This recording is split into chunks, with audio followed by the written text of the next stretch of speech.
জয়গুরু সবাইকে। পরম দয়াল শ্রী শ্রী ঠাকুরের চরণে আমার কোটি কোটি প্রণাম। জগৎ জননী লক্ষ্মী স্বরূপিণী শ্রী শ্রী বড়মার চরণে কোটি কোটি প্রণাম।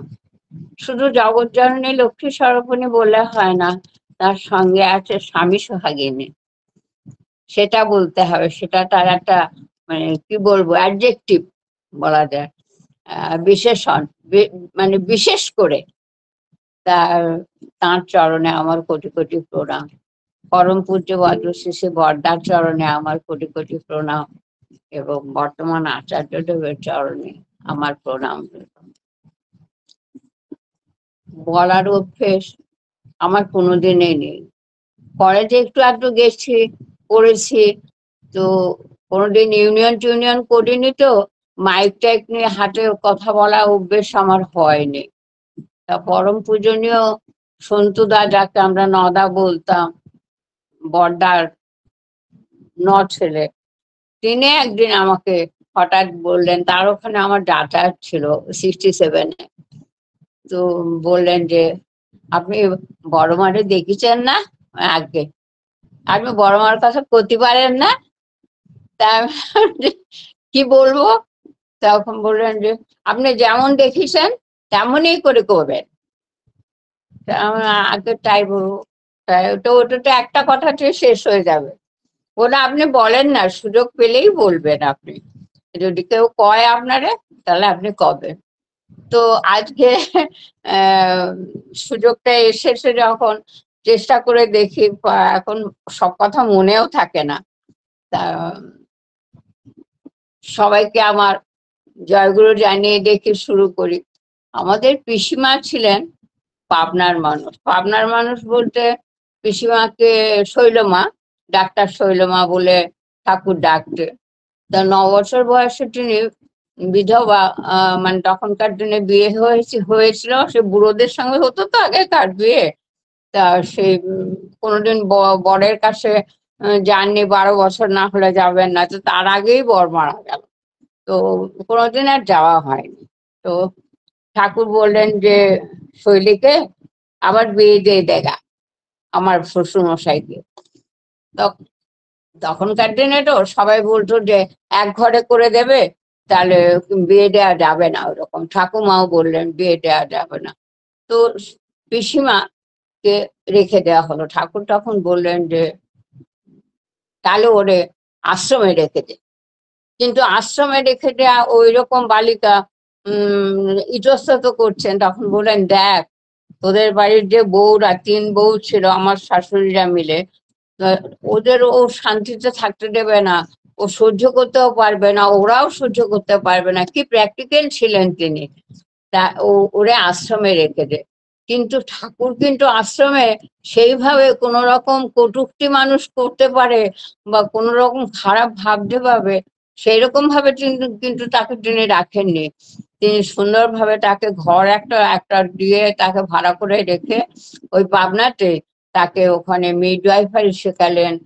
মিডওয়াইফারি বলতে নার্সিং, তো শেখালেন। কালো ব্যাগ কিনে দিয়ে তাকে সেসবগুলো প্রসব করা থেকে শুরু করে প্রেশার দেখা থেকে শুরু করে, গ্রাম্য সে মনে করুন তখনকার দিনে, আজ থেকে কত বছর আগে, প্রায় সে মাতা মনমোহন দেবীর সময়ে, তা সেই সময় থেকে পিসিমা ওই সবগুলো শিখতে আরম্ভ করলেন এবং ঠাকুর তাকে যথেষ্টভাবে ট্রেন্ড করে রেখেছিলেন এবং যাতে সমঝে রেখেছেন, সব সময় দেখে রেখেছেন, সব সময় যে শৈল কোথায় গেল কিনা।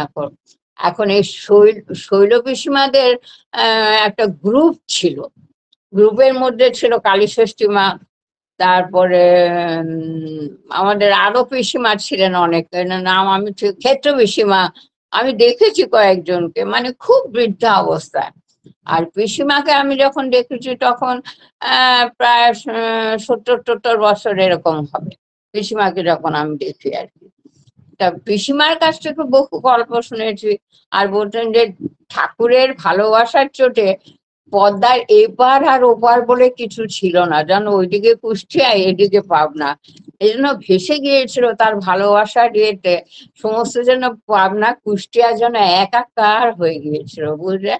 সে কোনো ভেদাভেদ ছিল না মানুষের মধ্যে, ওপারের লোক এখানে আসছে, এপারের লোক ওখানে যাচ্ছে, খুবই একটা টান ছিল একটা ভীষণ। ঠাকুরের এত ভালোবাসা কেউ মানে ফেলতে পারতো না। তা পিসিমার মুখে কিছু কিছু গল্প শোনা, এরকম কালী ষষ্ঠী মা বলে একজন ছিলেন, আমি তাকে দেখেছি বলে বলবো না, ঠিক চিনিনি আর কি। উনি যে কালী ষষ্ঠী মা সেটা চিনিনি। পরবর্তী কালে এখানে এখানে বেলগাছে আমাদের দমদমের কাছে ওনার একটা কারখানা ছিল, এবং ঠাকুরের নামেই করেছিলেন গেঞ্জির কারখানা, অনুকূল হোসিয়ারি বলে। কাজে আমার বাবার সঙ্গে খানিকটা ইন্টিমেসি ছিল, কিন্তু কালী ষষ্ঠী মাকে আমি খুব দেখেছি বা চিনেছি বলে এরকম মনে পড়ে না। তবে ঝগড়াটা বিশাল হতো হতো সেটা আমি শুনেছি। আর ঠাকুরের তো একটা আপনারা হয়তো অনেকেই জানেন যে ঠাকুরকে ঘুম আসতো না দুপুর বেলায় বা রাত্রির বেলা। তো দুপুর বেলাটা মেনলি তাকে কাঁপাতে হতো, বা ওই পিসিমার মতন যারা সংসার ত্যাগী বলা যায় বা সংসারে বঞ্চিতা বলা যায়, অথবা নির্যাতিতা বলা যায়, এইরকম অনেক মহিলা ছিলেন যারা, যাদেরকে নিয়ে ঠাকুর ওই সময়টা খাওয়ার পরে একটু হাসি ঠাট্টা এইসবের মধ্যে যে তাদের মানসিক দিকগুলো বেরিয়ে আসতো। অনেক সময় রাগও হতো, অনেক সময় তাদের মধ্যে চুরোচুরিও হতো। আমার পিসিমাও থাকতেন তার মধ্যে, রাগী ছিলেন, আবার ভালো, আবার ঠাকুর বোঝালেন আবার বুঝে গেলেন, তা এরকমও হতো। তো কালী ষষ্ঠী মা একটুখানি রাজহারী মানুষ, একটু দাম্ভিক মানুষ, এবং গয়না পরতে শাড়ি পরতে খুব ভালোবাসতেন।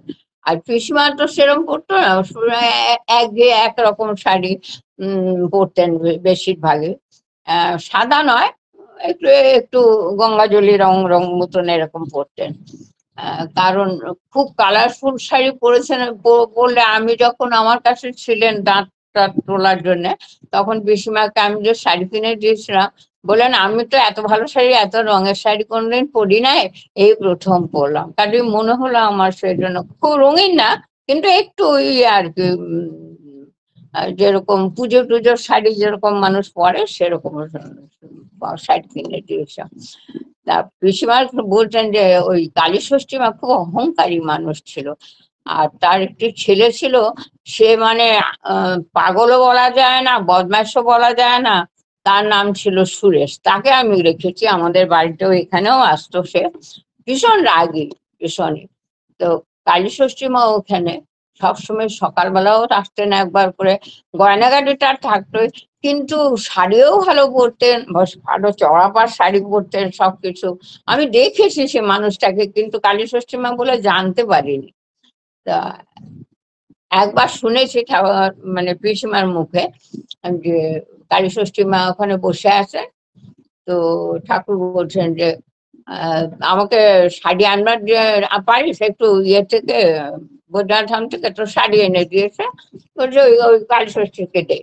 তো কালী ষষ্ঠী মা নিয়ে তো খুব খুশি, মানে শাড়ি পেলে খুব খুশি হতেন। তারপরে আবার আরেকটা শাড়ি আনা হলো ঠাকুরের আদেশে, তা আবার ওরা আরেকটা দে ওরে, তা আরেকটা শাড়িও দিল, খুব খুশি হলেন তিনি। এবার চুপ করে বসে আছে, অনেকেই ভাবছে যে এত শাড়ি পরে, তা সত্ত্বেও এই মানুষটাকে খালি বারবার শাড়ি দেয়, আর কত মানুষ আছে তাদের শাড়ি দেন না কেন ঠাকুর, এটা জিজ্ঞেস করতে সাহসও পায় না কেউ। তারপর আবার খানিকটা, সেটা তো ঠাকুর বুঝতে পারছেন, ঠাকুর এবার বলছেন যে আমার আরেকখান শাড়ি আনা দেবার পারো? তারপর আগে পারি। তো এই 12-14 মিনিটের মধ্যে সাইকেলে করে গিয়ে সে থেকে বৈদ্যনাথ ধাম থেকে একটা শাড়ি নিয়ে এলো। নিয়ে আসার পরে বললেন যে ওই যে বাইরে দাঁড়িয়ে আসে ছিন্ন বস্ত্র এক মহিলা, দেখ দাঁড়িয়ে আছে ওখানে, রোজই দাঁড়িয়ে থাকে ও, বলে নিয়ে দে। তখন ওর কাছে নিয়ে গিয়ে বলো, ঠাকুর আপনাকে এই শাড়িটা দিয়েছেন, আপনি ওই ওই আপনার ওই খারাপ শাড়িটা মানে ছেঁড়া শাড়িটা ছেড়ে আপনি অন্য জায়গায় গিয়ে শাড়িটা পরে আসুন, আপনাকে শাড়িটা দিয়েছেন ঠাকুর পরবার জন্য। তখন সে দুহাত নাড়া, না না না না না না, আমি শাড়ি নেবো না, আমি শাড়ি চাই না। আমি তো তাকে দেখতে এসেছি, আমি কেবল দেখি দাঁড়িয়ে দাঁড়িয়ে তাকে, আমি কেবল তাকে দেখি। আর যদি না কোনোদিন দেখতে পাই, কবে যেন দেখতে পাবো না, তখন কি হবে? আমি শুধু কেবল তাকে দেখি, আমি শুধু একবার চাই। আর আপনি ঠাকুরকে বলুন, আমি সেই শাড়ি চাই না, আমি শুধু তাকে দেখবার চাই। ওরা গিয়ে তাই বললো, শাড়িটা ফেরত দিল। ঠাকুর বলছেন, দেখেছিস, দেখেছিস কে কি চায় আমি জানি। সেই জন্যে এর অর্থটা কি, যার কামনা তাকে বেশি দিয়ে দিয়ে দিয়ে দিয়ে দিয়ে দিয়ে দিয়ে তার কামনাটা কিন্তু শেষ করে দিতে চান। যত তাড়াতাড়ি তার কামনাটা শেষ হবে, যত তাড়াতাড়ি তার ভোগের বাসনা শেষ হবে, তত তাড়াতাড়ি সে তার প্রভুর কাছে ফিরে যেতে পারবে। আর যে কিছুই চায় না, তাকে ছাড়া কিচ্ছু চায় না, শুধু তাকে দেখতেই আসে, তাকে দেখতেই আসে। তার কাছে তিনিই বড়, তিনিই সব, সবকিছু। আমি সেদিন বলছিলাম না যে আমি দেখতাম ওই প্যাডি কাকা, তারপরে বড়মার ভাই, এত এত শিক্ষিত শিক্ষিত লোক, তারপরে ননীগোপালদা, এসব সব সব শিক্ষিত লোক হা করে সে ঠাকুরের সামনের দিকে বসে, যতটুকু জায়গা আছে সারাক্ষণ ঠাকুরের দিকে তাকিয়ে আছেন। সবার সঙ্গে যে ঠাকুর সবসময় কথা বলছেন তা নয়, কিন্তু সব কথা শুনছেন। কেউ এলে যে কথা বলছেন তাও শুনছেন, কখনো কখনো কথা বলছেন, কখনো কখনো উদাস হয়ে ঠাকুর বসে আছেন, তাও দেখেছি যে সেই তাকিয়েই আছেন, তার দিকে তাকিয়ে। তাকেই চাইতে হয়, তাকেই জীবনে পাওয়ার জন্য আমরা সবকিছু করেছি। এইটাই আমার মানে বলার উদ্দেশ্য ছিল। তারপরে পরবর্তীকালে খানিকটা আরেকটা দিনের কথা, আরেক ভদ্রলোক এসেছেন, খুব বেশ হোমরা চমড়া লোক, পয়সা টয়সাওয়ালা লোক। ঠাকুরকে একখানা খুব ভালো পারে ধুতি এনে দিয়েছেন। ঠাকুর তো কালো পাড় পরে, কখনো আমি বড়দাকে দেখেছি কারো বারও পড়তেন না। কেননা ঠাকুর দেহ রাখার পরে বড়দাকে আমি দিতে গিয়েছিলাম, তখন রাঙা বলে এই সাইডে এনেছিস, এই ধুতি এনেছিস কেন? বড়দা সাদা কাপড় পরে একদম, আর পরে না। ঠাকুর চলে গেছেন, সে আর পরে না। তখন ওই পরতেন, শুধু কাপড় মানে পাট ছাড়া পরতেন। তারপরে সেই ভদ্রলোক গেছেন, গিয়ে একখানা ভালো ধুতি ঠাকুরকে প্রণামী দিয়েছেন। ঠাকুর বললেন, খুব ভালো ধুতি এনেছো মনি। খুব মিষ্টি করে বললেন, খুব ভালো ধুতি এনেছো মনি। শোন, ওই ওরে দে ধুতিটা। এইবার ভদ্রলোকের মুখখানা একটু কালো কালো হয়ে গেল। আমি এত বড় মানুষ, বড় একটা ভালো ধুতি এনেছি, দিলাম, ঠাকুর নিলেন না। খানিকক্ষণ চুপ করে রইলেন, ঠাকুরও চুপচাপ, উনিও চুপচাপ। শেষ পর জিজ্ঞেস করেই বসলেন, বললেন যে ঠাকুর, আমার অনেক দিনের ইচ্ছা আপনাকে আমি একখানা ধুতি দিই, সেই জন্য আমি ধুতিটা এনে আপনাকে দিলাম, নিবেদন করলাম। আপনি ধুতিটা ওনাকে দিয়ে দিলেন। ঠাকুর কি জবাব দিলেন জানেন? বললেন, ধুতিটা তুমি আমার জন্য এনেছো? হ্যাঁ ঠাকুর, আপনার জন্যই তো এনেছি, আপনাকেই তো দিলাম। আমার জন্য যদি উনি আনতে, তাহলে কি আর আমি ওরে দিতাম? তুমি আমারে যদি আমার জন্যই আনিছো, তাহলে তো এটা আমার জিনিস, আমি তা ছিঁড়ে ফেলি কি কাউরে দেই কি ওরে দিই, তাতে তোমার তাতে কি এসে যায়? তুমি তো আমার জন্য আনো নাই মনে, তোমার অহং দেখাবার জন্যে, তোমার অহংকে প্রতিষ্ঠা করার জন্যে, তোমার সবকিছু দিয়ে তুমি যদি আমাকে দিতে, আমি ঠিক নিয়ে নিতাম। কিন্তু তুমি আমারে দাও নাই, দিছো তুমি যাকে যাকে দিলে সে খুশি হবে, আমি তারে দিয়েছি। কাজে আমরা সবসময় বাহ্যিক দিক থেকে যা দেখি তা কিন্তু না ঠাকুর। বাহ্যিক দিক থেকে আমরা মনে করি যে তাই তাই না।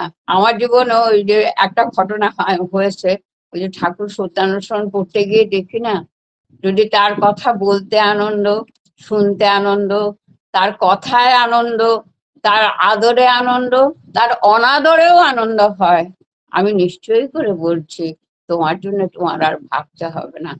আমার জন্য কি ভাবলাম আমি সে কথা বলার জন্য কিন্তু এই কথাটা বলিনি। আমি বলছি যে অনাদরেও যে আনন্দ হয়, এই কথাটা নিয়ে একদিনকে আমি ওনাকে বলছিলাম, যাচ্ছে আদর করলে তো মানুষ, বাবা আদর করলো কত আনন্দ হলো, বড়দা আনন্দ করলেন, আমাকে নিয়ে কত অহংকার করলেন, ভালো বললেন, আমার কত আনন্দ হলো। বড় মা গান শুনলেন, ঠাকুর গান শুনলেন, আমার কত আনন্দ হলো। অনাদরে কি করে আমার আনন্দ হবে, এটা আমাকে একটু বুঝিয়ে বলো তো তুমি। তা আমার কর্তা বললেন যে তুমি ভেবে ভেবে বলো না কি হয়। আমি বললাম, ভেবে ভেবে তো আমি বলতে পারছি না, তুমি বলে দাও না কি হয়। তো বলছেন, শোনো, একবার তুমি একটা চাদর কিনেছিলে মনে আছে, সাদা স্ট্রাইপ স্ট্রাইপ দেয়া, দাদা তখন মানে আচার্য দেবের বাবা তখন আচার্য, তখন বয়স হয়নি এত, তা খুব শীতের সময় গিয়েছিলাম, মেয়েদের পরীক্ষা হয়ে গেছে, ছেলের পরীক্ষা হয়ে গেছে, তা আমি ডিসেম্বর মাস ওই সময়টা চলে গেছি। গেলাম, গেলে তো আমি 5-6 দিন থাকতাম ওখানে মোটামুটি। তো ওই সকালবেলাটা পারতাম না, সন্ধ্যাবেলাটা বেশি থাকতাম। তা সব প্রথমে গিয়ে প্রণাম করেছি, করে এইবার একখানা চাদর তো নিয়ে গেছিলাম আমি, খুব দেখে একটা ছোট্ট সাদার উপরে সাদা স্ট্রাইপ দেয়া একটা চাদর, খুব সুন্দর বড় দেখে, একবারে বিছনা জোড়া, তার যখন যতখানি চৌকি ছিল ততখানি নিয়ে গেছি। গিয়ে খুব খুশিতে গিয়ে প্রথমে প্রথমে গিয়ে আমি ওনাকেও দিতে দিইনি, জানেন তো, আমি আমি গিয়ে তার হাতে দিয়েছি। তো উনি দেখলেন প্যাকেটটা, দেখে রোহিতকে বললেন, রোহিত ওইখানটায় রাখ, ওই যে বাচ্চা একটা সেলফ মতন রয়েছে, ওখানে ঝুড়ি রয়েছে, ওখানটায় রাখ। রেখে দিলেন। আমার মনটা একটু খারাপ খারাপ হলো, এতদিনকার চেনা মানুষ, এতদিন কত সময় একটা হাতে করে নিয়েওছেন, অনেক দিনে সুয়াস নিয়ে গেছে তাই নিয়েছেন, চাদরটা নিলেন না, মনটা একটু খুব খারাপ খারাপ হলো একটু। যাকে আবার ভুলে গেছে, তারপরে তো গিয়ে রাঙামা বলেছিলেন যে যখনই আসবে রান্নাঘরে ঢুকে বলবে, এসে পরে জামা কাপড় ছেড়ে, ওখানে গিয়ে সারাক্ষণ খুঁতখুট খুঁতখুট মনে মধ্যে করছে। তো 10:30 এরকম 11টা সেবারটা জানা ছিল না, কাজে ভেতরে আর জল খাবারটা হয়নি। তো রাঙামা বললেন বাইরের থেকে সবাই জল খাবার খেয়ে আয়। তা আমরা গিয়ে একটু বাইরে একটা দোকানে গিয়ে, ওখানে গিয়ে সবাই জল খাবার খাচ্ছি, খাই ওই চপ টপ মুড়ি টুড়ি এসব খাচ্ছি। পুরুলিয়ার মনোরঞ্জন মহান্তিদা ওখানকার প্রফেসর, আর পুরুলিয়ার উনি মন্দিরের দায়িত্বে আছেন। উনি আমাদের খুবই ভালোবাসতেন, স্নেহ করতেন। আমি পুরুলিয়ায় ছিলাম 1.5 বছর। তা উনি হঠাৎ ওখানে দেখতে পেয়েছেন, চা খাচ্ছেন একটু, খুব খুশি হয়ে আর কি বললেন, আনন্দকে খুব ভালোবাসতেন আমার ছেলেকে আর মেয়েকে। তো বলতে বলতে হঠাৎ বলছেন, আচ্ছা মা, আহ, আপনি কি কোনো চাদর এনেছেন? চাদর, হ্যাঁ তো দাদার জন্য এনেছি তো, কেন? দাদা বসেছে,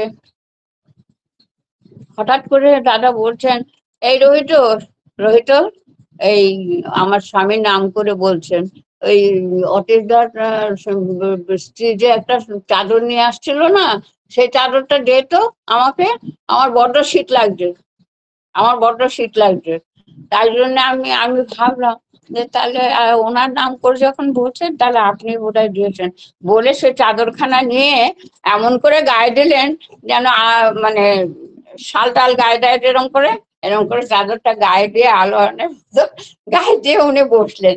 তখন আমার চোখ দিয়ে টপ টপ করে জল পড়ছে, যে অনাদরেও আনন্দ হয়, এইটাই হলো অনাদর দিয়ে ওই যে আনন্দ হচ্ছে। বুঝতে দিলেন না তিনি, বুঝলাম না, আমাদের সাধারণ বুদ্ধিতে কিচ্ছু বুঝতে পারি না মা, কি তাদের বোঝা খুব শক্ত, খুব কঠিন, বুঝতে পারি না আমরা, মানে আমাদের অন্তর্দৃষ্টি এত কম, ভেতরটা বুঝতে পারি না একদম। খুব মানে আমার সে কথাটা এখনো মনে হয়, যে সেই কথাটা, যাই হোক, আর সে দাদাকে তো এখনো ভুলতে পারি না, বহুদিন ছিলেন তো, অনেক নাতনির সঙ্গে খেলাধুলো, অনেক কিছুই করেছেন আমাদেরও। তো এই যে মাতৃ সম্মেলনের কথা বলি একটা, যে আমরা বসে আছি, এক ভদ্রলোক এসেছেন। আমরাও গিয়েছিলাম আমার ছেলের বিয়ের উপলক্ষে একটা কথা জিজ্ঞেস করবো বলে। আমরা বসে আছি, এক ভদ্রলোক এসেছেন দুটো ছবি নিয়ে। তো বলছেন আমার মেয়ের বিয়ের জন্য দুটো পাত্র পেয়েছি, ফটো নিয়ে এসেছি, দাদা কোন পাত্রের সঙ্গে বিয়ে দেবো, এই ছেলে এই করে, এই ছেলে এই করে। তখন বলছেন যে আপনার কোনটা পছন্দ? বললো আপনি যেটা বলে দেবেন সেটাই পছন্দ। আপনি কি করেন? উনি বলেছেন যে আমি এই করি এই করি। আর যে বাড়িতে ছেলের সম্বন্ধ দেখছেন তারা দুজন, তারা কি কি করে তাও বলেছেন উনি। বলার পরে বলেন আমি কই কি, আপনার বাড়ির থেকে যেমন থাকে মেয়ে, তার থেকে যে বাড়িতে ভালো থাকবে, অনেক সুখে থাকবে, অনেক শান্তিতে থাকবে, অনেক আনন্দে থাকবে, আপনি সেই বাড়িতে বিয়ে দেবেন। শুধু দেখতে সুন্দর, বিদ্যা বুদ্ধি দিয়ে না, যে বাড়িতে ভালো থাকবে, শান্তিতে থাকবে, আপনার বাড়িতে ভালো থাকবে, সেই বাড়িতে আপনি বিয়ে দেবেন। আর মেয়েকে জানিয়ে দেবেন যে তোমার ঐতিহ্য, তোমার বংশের সুনাম সবকিছু তুমি যেন মেনটেন করো ওখানে গিয়ে। তোমার বংশের যে সুনাম সেটা তুমি মেনটেন করবে, তোমার ঐতিহ্যকে তুমি মেনটেন করবে। তা এসব বললেন। বলে টলে বললেন যে একটা গল্প কই শোনেন। দাদা বলছেন, মানে বর্তমান আচার্যদেবের বাবা বলছেন, একবার আমার বাবা মানে শিশু বরটা খুব ওটা খারাপ হয়েছে, রাগ হয়েছে কোনো কারণে, রাগ হয়েছে। তো 3 দিন ধরে ভাত খাননি, একদম খাননি, ভাত খাননি। ভাত খাননি পরে কেউ ভাত খাওয়াতে পারছে না, সবারই মুখ চুন, কেউ খাচ্ছে কেউ খাচ্ছে না। সবাই, রাঙামাও খুব মানে ভেঙে পড়েছেন, সবাই ভেঙে পড়েছে। কি হবে, বাবাকে খাওয়ানো যাচ্ছে না, কিছুতেই যাওয়া যাচ্ছে না। এমন সময় তখন তো উনি উনি বলছেন, তো ওটা বলেছেন বাবা, এর মা এলো, এসে বললো শোনো, আমি ওই ঘরে ঢুকবো গিয়ে, তোমরা কেউ থাকবে না সামনে। আচ্ছা ঠিক আছে, দেখো আমি খাওয়াতে পারি কি পারি না দেখো। বলে তিনি তো ভাত টাত সব নিয়েছে, সবাই তো সন্তুষ্ট হয়ে আমরা দরজার বাইরে সব দাঁড়িয়ে আছি। রোহিত সব সব অসিত সান্যালদা, তারপরে অসিত সান্যালদা ছিল ওই তো আপনার ওই গোসাই বাবার যে নাতনি, নাতনির বর আর কি, অসিত সান্যালদা ফটো টটো তুলতেন। তা সে রোহিত ওরা সবাই, তারপরে ওরা সবাই দাঁড়িয়ে আছে। তো ওরা গিয়ে এবার বাবার মা গিয়ে ঢুকলো, আচ্ছা বর্তমান আচার্যদেবের মা গিয়ে ঢুকলো, ঢুকে অনেকক্ষণ বেরোচ্ছে না, বেশ খানিকক্ষণ বাদে, 8 ঘন্টা 45 মিনিট বাদে বেরিয়ে এলো, খালি থালা, খালি হাত, হাসতে হাসতে বেরিয়ে এলো। তখন আমরা তো দেখে অবাক, কি করে খাওয়ালো, কি করে খাওয়ালো। শোনেন, বউ এরকম হওয়া চাই, দুটি কথা, বউ এরকম হওয়া চাই যে পারবে, যেভাবেই হোক সে পেরেছে, তো তার কাছে তো জব্দ হয়েছে বাবা, আমরা তো পারিনি সবাই, বউ এরকম হওয়া চাই। তো বড় মাকে আমরা দেখেছি, ঠাকুর যখন নিজে বলেছেন যে বড় বউ না হলে আমার কি যে হতো তা জানি না, কোন সকালে উঠে সব কাম সারে ফেলতো। পরমহংসদেব এরকমই বলেছেন অনেকটা কথা, যে সারদা সুন্দরীর সঙ্গে আমার বিয়ে না হলে আমার যে কি হতো তা আমি জানি না।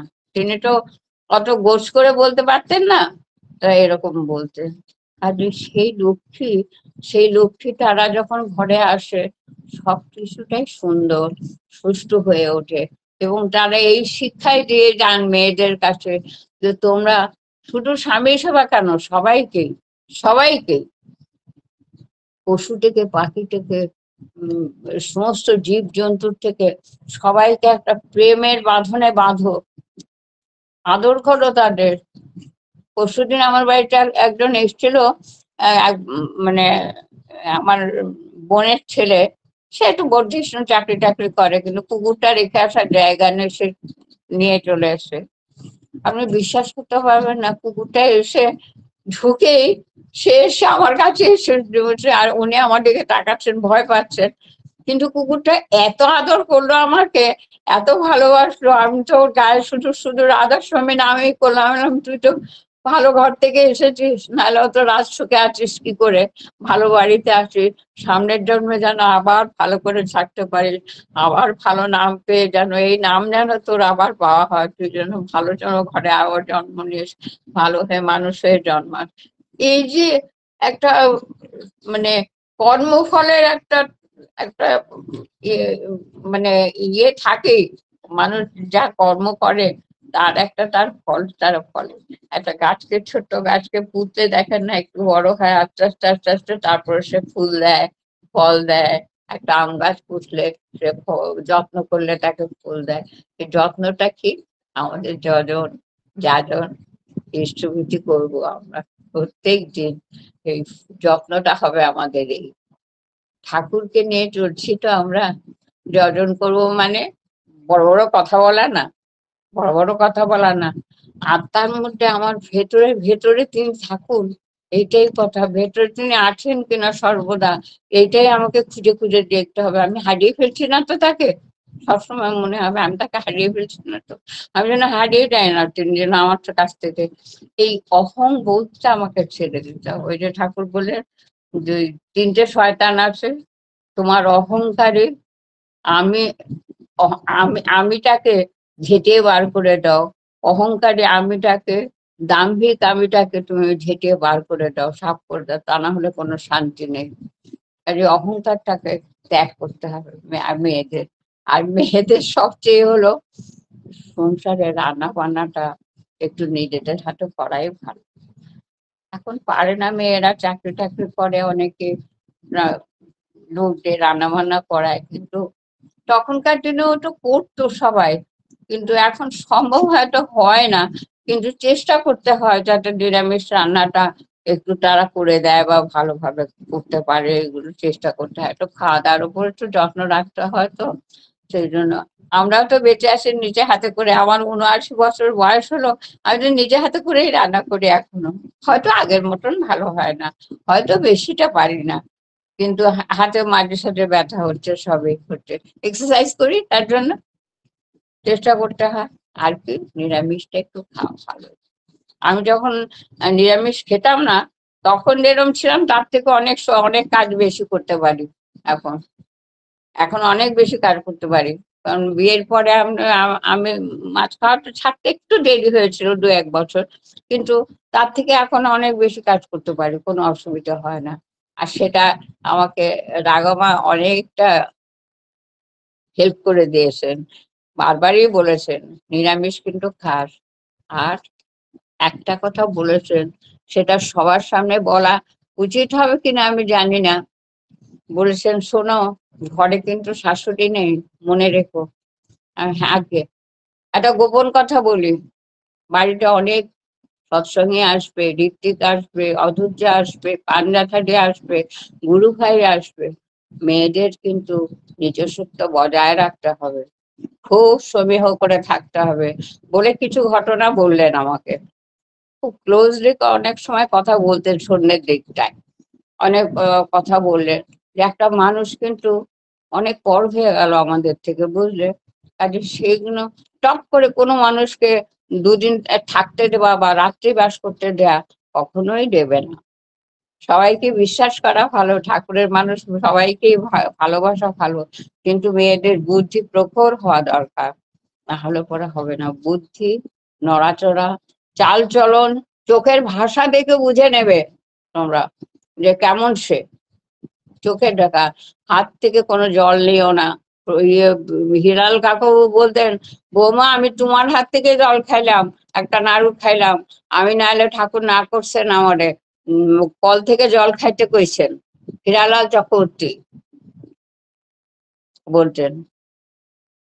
এই কথাগুলো আমার মনে আছে, কারণ আমাদের এখানে মানে ফাংশন হয়েছিল, একটা বড় ঠাকুরের উৎসব হয়েছিল, তখন ওই মিটিংটা হতো আমাদের বাসায় ঘরে, একটু জায়গা বেশি আছে বলে।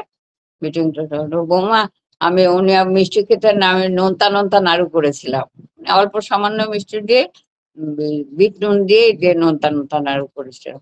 বললেন আমি তোমার হাত থেকে জল আনাই নাড়ু খাইলাম, আমি কারোর হাতে খাই না কোনোদিন, কেননা ঠাকুর বারণ করছেন, বলেছেন জল তেষ্টা পাইলে কল থেকে জল খাইও, এরম করে দেখিয়ে বলেন কল থেকে জল খাইও এরম করা।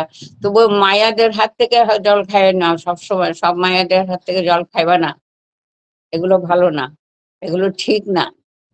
তাতে ঠাকুর তো বলেছেন, শুনেছেন, ওই আমাদের নারী নীতিতে যথেষ্ট ভাবে বলা আছে, সেগুলো একটুখানি মেনে চললে ভালোই হয়। আর ঠাকুরের কথা বিশেষ আমি কি বলবো, ঠাকুর মায়েদের জয়গুরু সব, মা। হ্যাঁ, মানে দোষদর্শিতা যাতে চলে যায় সেটাই দেখতে হবে বেশি। আজকের মতন এখানে শেষ করি। জয়গুরু মা। মা, হ্যাঁ মা, সময় হয়ে গেছে মা। হ্যাঁ, আপনি এত, হ্যাঁ মা, জয়গুরু মা। আচ্ছা, ভালো লাগলো, সবাই জয়গুরু। ভালো থাকবেন। প্রণাম নিবেন গো মা, মা আমার প্রণাম নিবেন, খুব ভালো লাগলো শুই না।